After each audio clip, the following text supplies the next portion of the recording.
Welcome back to our discussion of valvular diseases. Today, we're moving on from the aortic valve to the next most important valve, the mitral valve.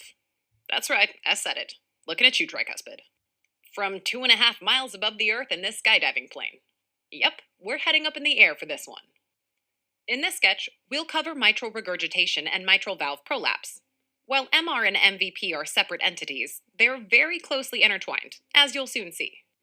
Let's kick things off with a discussion of mitral regurg. At Sketchy, the mitral valve is represented by our recurring symbol, the mitre hat. Check out this skydiver, downing that champagne as fast as he can. Whatever gets you over the fear of flying, I guess. Anyways, all that champagne regurgitating out of his mouth is our recurring Sketchy symbol for mitral regurgitation. MR is a relatively common valvular disorder defined as the backflow of blood from the left ventricle into the left atrium during systole. Remember our discussion of aortic regurg in the previous sketch? Well, just like aortic regurg, mitral regurg can occur in acute and chronic flavors. Chronic MR is the more common of the two, evolving over years to decades before symptoms manifest. At Sketchy, chronic disease is represented by our recurring symbol, the grandfather clock sitting in the cockpit. Wait, how old is this plane anyway? Better hand me one of those parachutes too. Acute MR, on the other hand, represented by our recurring Sketchy symbol, the ringing alarm clock, evolves over hours to days.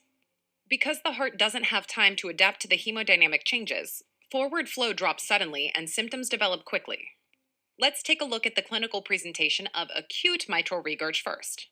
Acute MR usually results in a cardiac emergency, with a sudden onset and rapid progression of the signs and symptoms of cardiogenic shock due to a sudden drop in forward blood flow.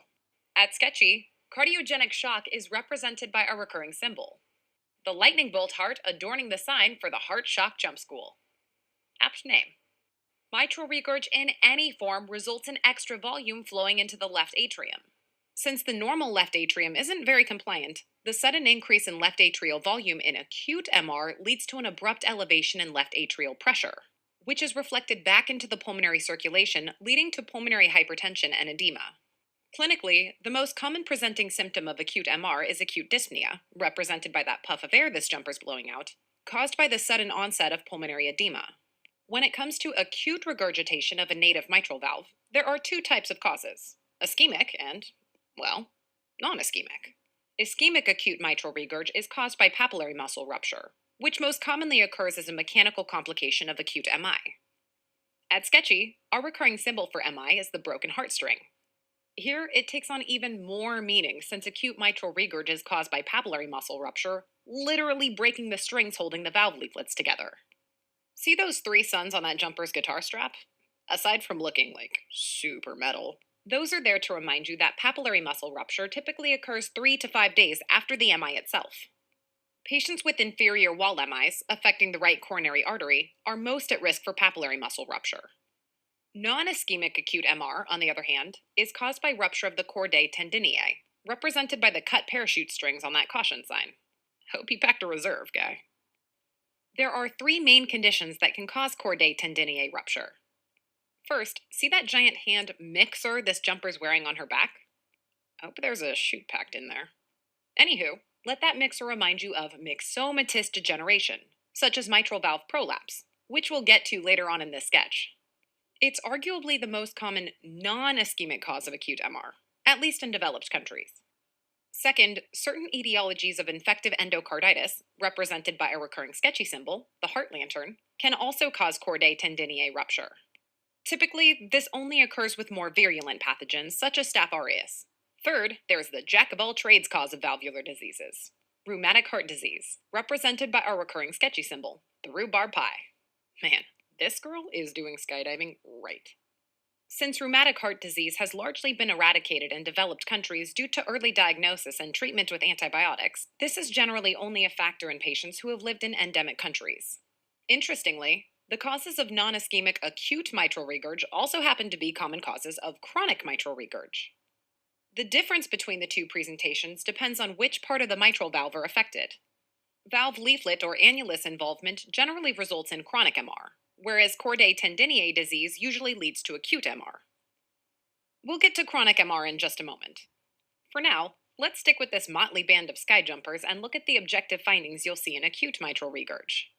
Because patients with acute MR usually present in cardiogenic shock, look at your patient's vitals for hypotension, represented by a recurring sketchy symbol, the BP cuff on this fainting jumper. Hey, look on the bright side. Better inside the plane than out. Patients with acute MR often develop cardiogenic pulmonary edema, so listen for those characteristic bibasilar inspiratory crackles on lung exam, represented by the crackly Velcro on both straps of his backpack. Speaking of which, the murmur of acute MR is not the classic holosystolic murmur you might have in mind. That's most commonly encountered in chronic mitral regurg.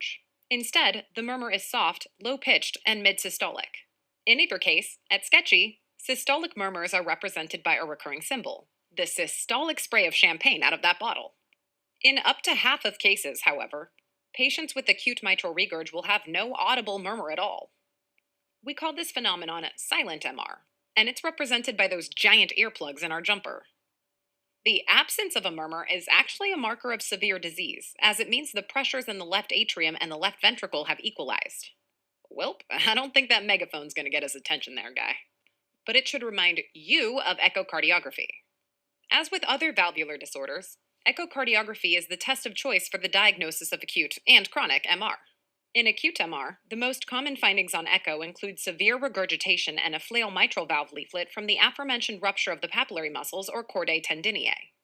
So, when your patient comes in complaining of acute shortness of breath and is found to have hypotension, what else should you think about? Well, first of all, how about other causes of cardiogenic shock? One major etiologic category of cardiogenic shock is arrhythmias. Fortunately, these are pretty straightforward to suss out. Order an ECG to differentiate arrhythmias from acute MR. The other two categories of cardiogenic shock, cardiomyopathic and mechanical, can be identified by examining the echocardiogram. While you're at it, look for a pericardial effusion as well. Cardiac tamponade is a common cause of obstructive shock, which can present similarly to acute mitral regurg. Speaking of obstructive shock, don't forget about tension pneumo. A chest X-ray is a quick and easy way to rule out a tension pneumo as the cause of your patient's acute dyspnea and hypotension. Last but not least, the mother of all causes of obstructive shock is pulmonary embolism. Ruling out PE deserves a sketch on its own. Fortunately, we have one. Check out our PE sketch for more details. But the definitive test to order if you're concerned for PE is a CT. Let's summarize the presentation of acute mitral regurg in a sample assessment statement. Miss Mitral is a 64-year-old woman admitted 4 days ago for acute STEMI status post-balloon angioplasty of the right coronary artery who now has developed sudden onset of severe dyspnea. She's hypotensive, tachycardic, and tachypneic. Physical exam is notable only for bilateral inspiratory crackles. The time frame of Miss Mitral symptoms makes me concerned for acute mitral regurgitation secondary to papillary muscle rupture. As we've been emphasizing throughout this sketch, acute mitral regurg is a medical and surgical emergency. Sometimes you can temporize things with IV vasodilator therapy. At sketchy, vasodilators are represented by those dilated, floppy red sleeves on that brave jumper. Notice how they've got IV hanging off of them? Vasodilators such as nitroprusside, represented by a recurring sketchy symbol, the nitro pressure tanks, decrease systemic vascular resistance, thereby promoting forward cardiac output and reducing mitral regurg. However, these drugs also lower blood pressure, which isn't exactly ideal if your patient is already hypotensive. Definitive treatment, as you might expect, is mitral valve surgery, represented by that rack of miter hats with scalpel pegs. And if your patient has acute MR, that surgery should be performed as soon as possible. That about covers what you need to know for acute MR. Let's now move on and talk about the much more common chronic mitral regurg. As with other chronic valvular diseases, patients with chronic MR are typically asymptomatic until late in the course of the disease, when severe mitral regurg has developed. Yikes. Keep it together, Captain. That stick should not be that hard to pull down. Do you even lift, bro? Anyways, the most common presenting symptom of chronic mitral regurg is dyspnea on exertion, as the regurgitant mitral valve prevents the heart from producing enough forward cardiac output during exercise to keep up with demand. Palpitations, represented by a recurring sketchy symbol, the heart-shaped pin with wings, are another common presenting symptom of chronic mitral regurg. Palpitations reflect the fact that AFib is a common sequela of MR. Just like in mitral stenosis, severe chronic mitral regurg often leads to left atrial enlargement, which is a perfect setup for fibrillation. When you suspect chronic mitral regurg in your patient, an important part of your evaluation is distinguishing between primary and secondary causes. Chronic primary MR, represented by the primary pilot, refers to abnormalities of the mitral valve itself, the leaflets, papillary muscles, chordae tendineae, and annulus. Chronic secondary MR, on the other hand, refers to other cardiac conditions that cause regurgitation of blood through an anatomically normal mitral valve. Even though they're both forms of chronic mitral regurg, primary and secondary chronic MR are more different than they are alike. And as we'll see a bit later, management can be very different for the two. Let's begin with primary chronic mitral regurg, as it's the type that's more frequently tested. In the developed world, the most common cause of chronic MR, primary or secondary, is mitral valve prolapse, aka MVP. Hence the MVP logo on this pro parachuter's chest. Good for you, guy. You're the first to get your chute open. Might not want to be right in the plane's path, though. You'll figure it out. MVP is often also known as myxomatous degeneration and is seen primarily in younger populations. But don't worry, we'll talk more about mitral valve prolapse later on in the sketch. Once you leave the developed world, the most common cause of chronic mitral regurg is, you guessed it, rheumatic heart disease. Represented by our recurring sketchy symbol, that delicious slice of rhubarb pie. When rheumatic heart disease causes MR, it most commonly does so in very young patients. We're talking children, adolescents, and young adults. Older patients with rheumatic heart disease usually get mitral stenosis or a combination of MS and MR. When it comes to chronic secondary MR, the most common cause is coronary artery disease, which causes regional wall motion abnormalities that distort the mitral valve apparatus, resulting in leaflet closure. At Sketchy, coronary artery disease is represented by our recurring symbol, the coronary crown. This time it's drawn into the secondary pilot's hat. Stylish. You know what they say, look good and fly good. Or something. I don't know. Sorry to all you ex-pilot med students out there. In fact, any cardiac condition that messes with the size or function of the left ventricle can lead to chronic secondary mitral regurg. This includes conditions like dilated cardiomyopathy and hypertrophic obstructive cardiomyopathy. For more details, check out our cardiomyopathy sketch. While the symptoms your patient feel may be nonspecific, chronic mitral regurgitation often presents with unique signs that will help you arrive at the right diagnosis. The major change that occurs in chronic MR is enlargement of the left ventricle due to the extra volume that it has to deal with. The end result? A laterally displaced PMI on your cardiac exam. The classic finding, as you might have guessed, is the murmur. The classic murmur of chronic MR is a blowing holosystolic murmur best heard at the apex and radiating to the axilla. Unlike in tricuspid regurg, the murmur of mitral regurg does not vary with inspiration. Hence the keep steady sign up there. Easy for you to say sign. You're not an old man on his last legs flying a plane full of jumping jesters. For more info on tricuspid regurg, check out our sketch dedicated to it later on in this chapter. What will increase the murmur of mitral regurg, however, are maneuvers that increase systemic vascular resistance, such as squatting and sustained hand grip. Hence this flight attendant squatting and holding onto that clipboard for dear life. Just another day at work, I guess? Anywho, when SVR goes up, more blood flows through the regurgitant valve into the lower pressure left atrium, increasing the intensity of the murmur. Once you've completed your physical exam, you should be pretty confident that you're dealing with mitral regurg. Therefore, there are only a couple of tests that you'll commonly order to complete your evaluation. Let's take a look at them now. ECG is not required for the diagnosis of MR, but it's commonly obtained if mitral valve disease is suspected. It's done primarily to look for common sequelae like AFib. Left atrial enlargement caused by severe mitral regurg can cause AFib, manifesting as an irregular rhythm and absence of P waves on ECG, looking a lot like what's showing on the airplane monitor. Check out our AFib and A-flutter sketch to learn more about the ECG features of AFib. One other ECG finding associated with left atrial enlargement is P mitrale, a broad, notched P wave that's best seen in lead 2. Kinda like this P-shaped cinnamon roll, complete with a notched bite taken out of it. While left atrial enlargement and P mitrale are classically associated with mitral stenosis, they can appear in severe chronic mitral regurg as well. As with other valvular diseases, including acute MR, echocardiography is the diagnostic test of choice for chronic MR. Beyond diagnosing mitral regurg, the echo can also determine the severity, etiology, and hemodynamic consequences of MR. Speaking of severity, remember our discussion of aortic regurg from last time? Well, similar to AR, regurgitant fraction is one way to determine the severity of MR. If the regurgitant fraction seen on echo is greater than 50%, Represented by the half red suit on our regurgitant diver, severe mitral regurg is present. As with acute MR, let's take a moment to think about other conditions that should be on your differential when you're suspecting chronic MR. When thinking about the differential for chronic mitral regurg, what comes to mind first? If you said heart failure, ding ding ding, you're absolutely right. Chronic heart failure classically presents with dyspnea on exertion, which is also the most common presentation of chronic MR. To differentiate between the two conditions, take a look at the BMP and the echocardiogram. An abnormally elevated BMP, greater than 400, and a lack of mitral regurgitation on echo are indications that you might be dealing with pure heart failure rather than chronic MR. It's important to note, however, that valvular disease itself is a cause of heart failure, so the two conditions can, and often do, occur simultaneously. The other big category of diseases on the differential for chronic dyspnea is obstructive lung disease. Fortunately, differentiating valvular disease from obstructive lung diseases such as asthma and COPD is relatively straightforward. If the presenting symptoms and signs don't give it away, take a look at spirometry results. Patients with obstructive lung disease will have the classic scooped flow volume loop pattern. Want to learn more about obstructive lung diseases?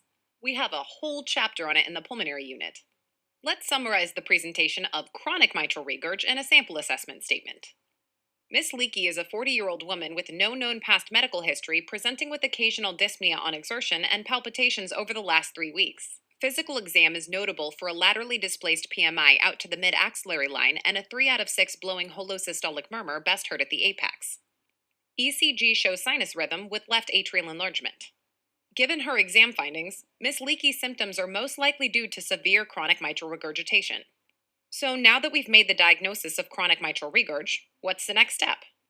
Well, the answer to that question depends on the etiology. In chronic primary MR, the definitive treatment for most patients is mitral valve surgery. That's because the mitral valve itself is the affected structure in primary MR. Mitral valve surgery, represented by that hat rack with scalpel-shaped pegs, is the next step for most patients with severe chronic primary MR and symptoms or evidence of systolic dysfunction on echocardiography. Chronic secondary MR, however, usually develops as a result of severe left ventricular dysfunction. Therefore, the mainstay of therapy for secondary mitral regurg is simply heart failure therapy. Remember our recurring sketchy symbol for heart failure, the floppy heart balloon?